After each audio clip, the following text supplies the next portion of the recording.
বৃহস্পতিবার আগরতলার নেতাজি চৌমুহনী স্থিত এসএসআরসিসি হলে অনূর্ধ্ব 17 বছরের মেয়েদের মধ্যে 68তম জাতীয় স্কুল গেমসের আনুষ্ঠানিক উদ্বোধন করেন মুখ্যমন্ত্রী প্রফেসর ড Manik Saha.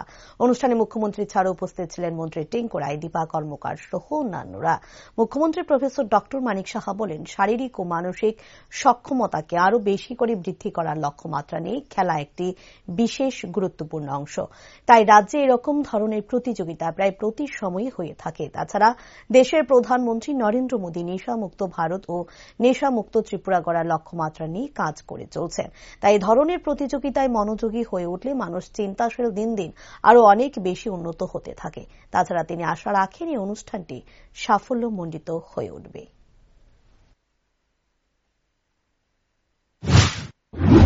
National judo competition यहाँ पर अंडर 17 स्कूल के यहाँ पर हो रहा है कंपटीशन, और ये लेके बहुत बार त्रिपुरा में बहुत सारा इवेंट्स में अभी तक यहाँ पर इस तरह कंपटीशन हो रहा है। और मैं समझता हूँ ये खेल कूद में हमेशा सबको रहना चाहिए।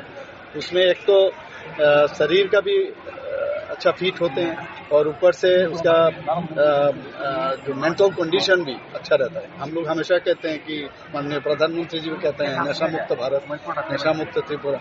ये सब में गेम्स खेल कूद में ज्यादा रहेंगे तब इन लोगों का फ्रेश माइंड रहेंगे, कुछ इनोवेटिव आइडिया भी इनको होगा।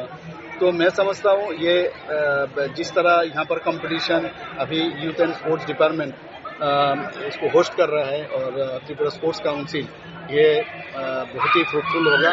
और ये जो 27 राज्य से यहाँ पर मेरा पास जो इन्फॉर्मेशन है 27 राज्य से यहाँ पर पार्टिसिपेट करने आई है और ये मेरे ख्याल से सक्सेसफुल होगा।